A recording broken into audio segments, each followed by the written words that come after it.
No ano passado, o filme número 1 nos Estados Unidos, e suponho em todo o mundo que arrecadou a maior bilheteria, foi um filme que foi feito apenas com uma pequena quantia de dinheiro e ninguém jamais pensou que ele arrecadaria tanto.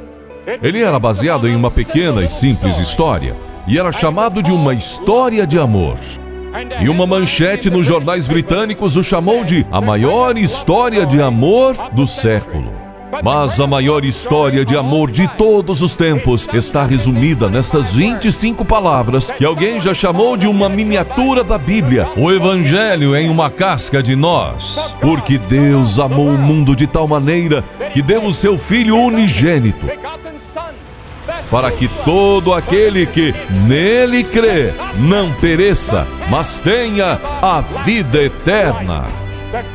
A maior história de amor foi contada por Deus. Você sempre para e pensa sobre Deus? Muitas pessoas estão pensando em Deus hoje, porque vimos que a ciência não tem a resposta para todos os nossos problemas. Nós estamos vendo que a tecnologia não pode resolver todos os nossos problemas. E então milhares de jovens que estão na Europa e na América estão começando a falar sobre Deus. Alguns deles estão indo para a Índia para ver se conseguem encontrar paz nos seus corações. Alguns deles estão indo e estudando yoga, e eles estão entrando em todo tipo de diferentes seitas e grupos procurando por Deus. Alguns deles estão indo para o deserto e sentando sob as estrelas e olhando as estrelas. Você já refletiu sobre Deus? Uma pessoa me perguntou em uma universidade uma vez: você pode provar a existência de Deus? E eu respondi: não, eu não posso colocar Deus em um tubo de ensaio. Eu não posso colocar Deus em um laboratório e dizer: aqui está Deus. Como eu sei que Deus existe? Todas as evidências parecem indicar que Ele existe. Eu olho para o céu estrelado e digo: deve haver um Deus. Eu olho para a bela natureza ao meu redor e eu digo: deve haver um Deus. Eu vejo o nascimento de um bebê. Gary Player estava nos dizendo ontem como ele viu o nascimento de seu último filho. E ele disse: enquanto eu assistia, eu vi que tinha que haver um Deus. Mas há outra razão. No fundo do seu coração você tem uma consciência, e a sua consciência diz que deve haver um Deus. Algo lá dentro me diz que deve haver um Deus. E a Bíblia nos diz que este Deus é o Criador de todo o universo. Em Gênesis 1:1, no princípio, Deus criou o céu e a terra. Nessa passagem em Gênesis 1, não há explicação. Não há tentativa de provar Deus. Apenas diz: no princípio, Deus, porque todo mundo acredita em Deus. Oh, mas você pode dizer: eu conheci alguns ateus. Você conheceu alguns ateus que não tiveram nenhum problema real ainda. Mas você encontra uma pessoa que afirma que é ateia e deixe alguém anunciar que ela tem uma doença terminal. Ela dirá: oh, meu Deus, me ajude! Ou ela entra em uma batalha, ou entra em uma situação difícil. Ela dirá: oh, meu Deus, me ajude! Sim, todos os homens sabem que deve haver um Deus. Ele é o Criador. Pela palavra do Senhor foram feitos os céus. Agora, a Bíblia nos diz que Deus é um espírito. Deus não tem um corpo como o seu. Se Deus tivesse um corpo como o seu, ele teria que estar em um lugar, em um tempo. Mas Deus não tem um corpo como o seu. Deus é um espírito. E Deus pode estar na África, Ele pode estar na Ásia, Ele pode estar na Europa, Ele pode estar na América, tudo ao mesmo tempo. Ele pode estar em um planeta, Ele pode estar na Lua ao mesmo tempo. Eu conversei com alguns astronautas que foram para a Lua e eles me disseram que sabiam, enquanto passeavam ao redor da Lua, que devia haver um Deus. Eu conversei com alguns prisioneiros de guerra do Vietnã apenas alguns dias antes desta viagem. Eu conversei com aqueles primeiros prisioneiros que voltaram para os Estados Unidos e eles me disseram que naquelas celas das prisões do Vietnã, por 5 anos, eles sabiam que havia um Deus. Deus é um espírito. A Bíblia nos diz que Deus é imutável, Ele nunca muda. A moda muda, todas as partes da nossa cultura e vida mudam, a tecnologia muda e vastas mudanças estão em andamento em todo o mundo. Mas Deus nunca muda. A Bíblia diz: eu sou o Senhor Deus, eu não mudo. A Bíblia diz que não há mudança nem sombra de variação em Deus. Deus não mudou em milhares de anos. Daqui 10.000 anos, 10.000 eras, Deus será o mesmo.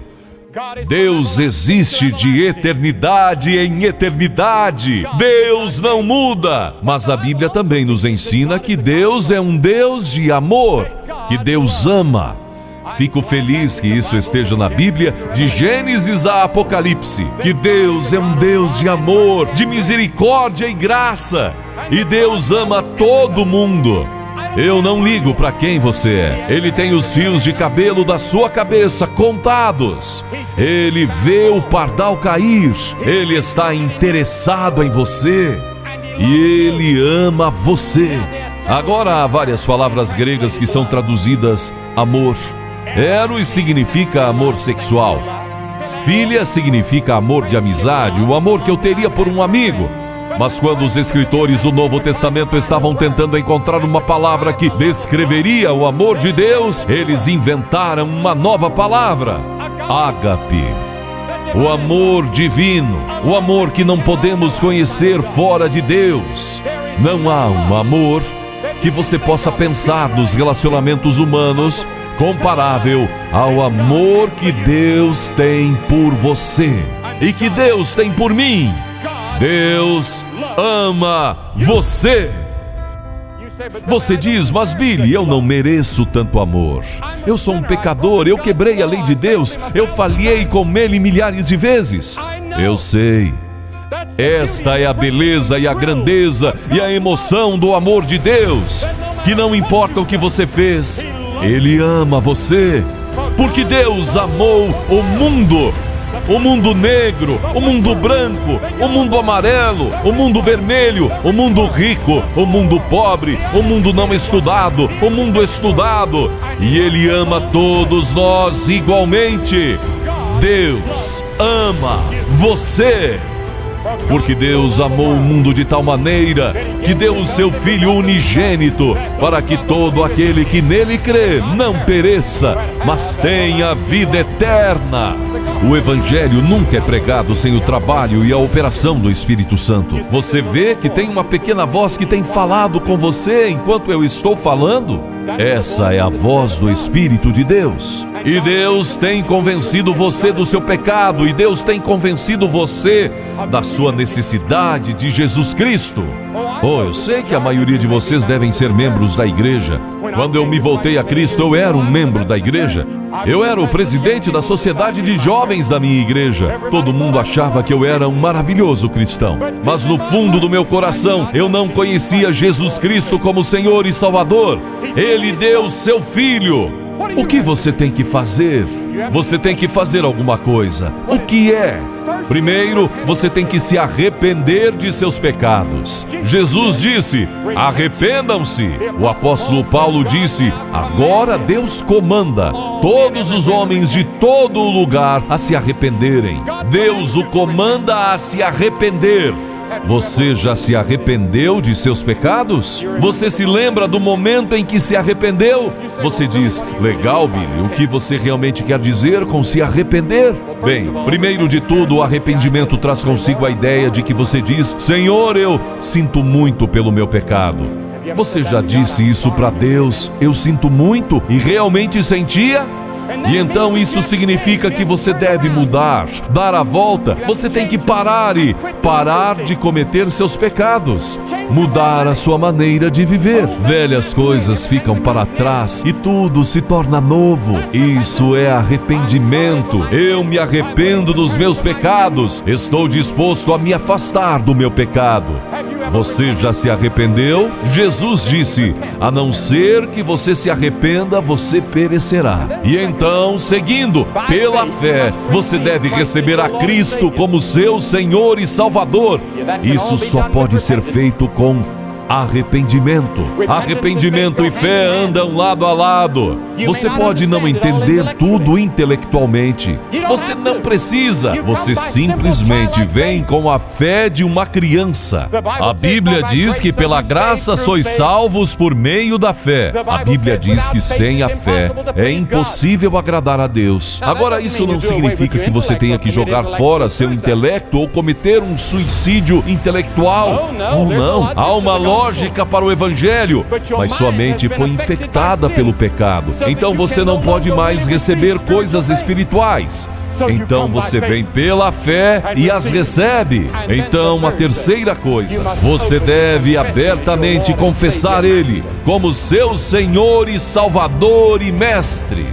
Todo aquele que me declarar diante das pessoas, também eu o declararei diante de meu Pai que está nos céus.